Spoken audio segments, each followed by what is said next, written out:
Most of them are pensionable.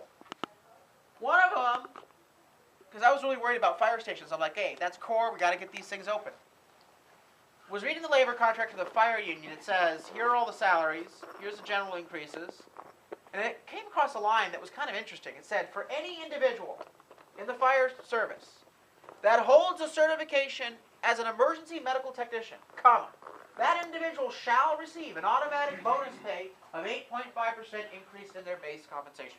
And I said, oh, wow, I wonder how many people have this unique certification.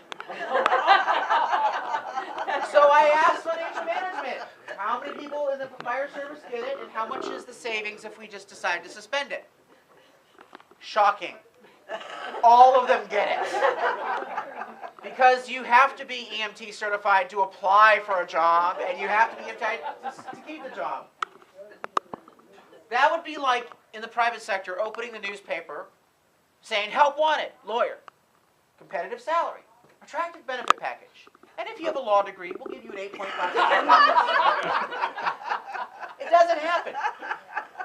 Here's another one in the fire contract. If you are given a desk job, you shall automatically receive a 15% specialty pay for administrative duty. I asked the chief, well, why are we doing this? He said, well, we can't possibly get someone to take a desk job because these guys like to ride around on trucks and climb ladders. That's what they signed up for. I got to sweeten the pot. I have to sweeten the pot. Do you know how many people we have who've hurt their leg and they're out on disability right now in the fire service? I think some of them probably would qualify to do a desk job. And we could save taxpayer money since we're already shelling it out. Another one we came across, I mean, you can't make this stuff up. It's written in plain English. And your council members refuse to change it because they're afraid of those guys riding around in trucks. So literally, we came across this one, and we came to vacation pay. Now remember, our holiday schedule in the city is a bit more generous than most organizations. We give all, like Wheel of Fortune, RSTLNE. You get those automatically. You get Christmas. You get Thanksgiving. You get 4th of July.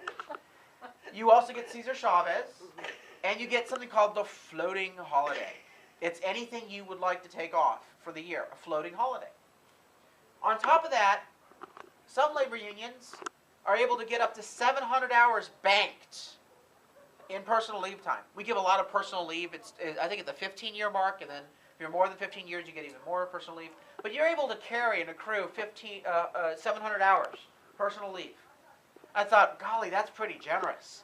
And then I kept reading, and it got even worse. It's not really a cap, because you're able to take something called vacation pay in lieu, which is once you reach your cap, it really isn't a cap, because then you get a check for the difference. We, last year, I always shudder when I ask financial management to come up with the data about what does this cost us. $5.1 million last year in vacation in lieu payments alone. You would never see this happening in the private sector. You wouldn't see the specialty pays. You wouldn't see the vacation payouts. You would certainly not see the pension benefits. But we have this happening with your money in the city of San Diego. And they're telling you that your child can't go to the library after school because we're cutting the library hours.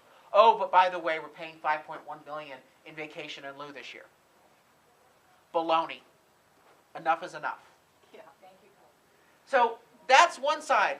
Let's talk about redevelopment. Back in 2000 and, well, we'll start out where it all began, 1998.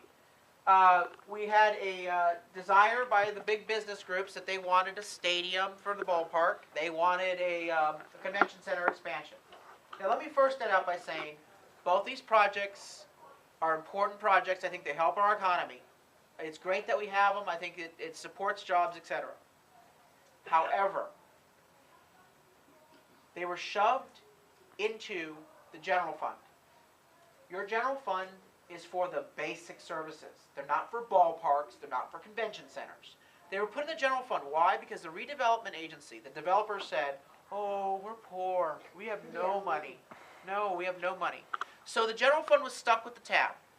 Now, let's take a look at the nature of these projects. If you have ever seen a redevelopment poster child, It is Petco Park and the Convention Center expansion. When you want to say, what should a redevelopment project do? Open it up and say, well, they're public assets, public investment, but the creation of these assets spurred a variety of investment by private sector entities in the area. For example, in order to have a convention center, you need, if you have a bigger convention center, what else do you need for conventions besides exhibit space? Hotel rooms, yes. So who comes along with hotel room funding? The private sector. They come in, they say, well, we want to build hotels down here. So the convention center expansion clearly generated tax increment in the redevelopment area. All those hotels. Petco Park. All those condos. In fact, part of the deal was condo development. But the general fund is still paying for these things. With the exception of what we started back in 2005.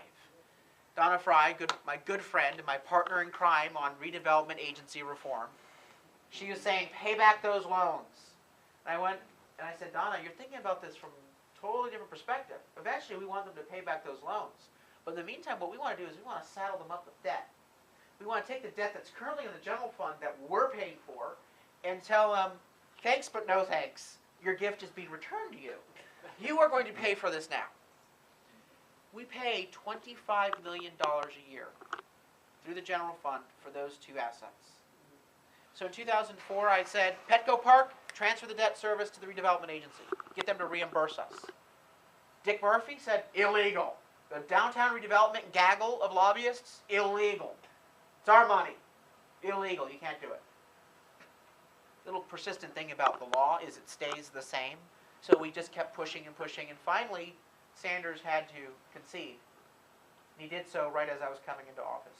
And in my first year in office, we were able to get a 5-year agreement to transfer that debt to CCDC.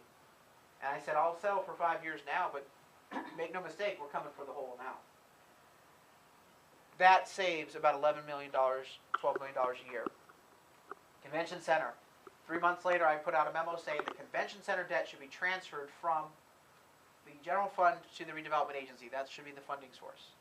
Jerry Sanders and the gaggle of redevelopers said, no, illegal, can't do it, illegal. We got an outside lawyer, finally went to Jan Goldsmith in November, as I mentioned, right after the roadmap came out. We got the confirmation, yes, you can do it. Here's even the kicker. Not only can we do it on a go-forward basis, unlike with Petco Park, we can actually go back in time to '98 and accrue a notes payable from CCDC to the taxpayers of the city of San Diego general fund. And I'm not gonna stop until we have that money back. I will not stop. How much money does that involve? Our annual payment for debt service on the convention center is $14.5 million. The Port of San Diego kicks in about $4.5 million, but they're gonna stick us with the bill starting in 2 years. So we're talking $14.5 million in the out years. Right now it's at least $9 million. And so what you do is you go all the way back to '98 and at least use $9 million, if not $14.5 million, from '98 forward till today. So we're not talking about a little bit of money. We're talking about a significant amount of money that they owe you. Yeah. And that money can be used for basic services throughout the entire city. So I want to talk about the redevelopment proposal from Governor Brown. A lot of people were kind of curious that I said I'm against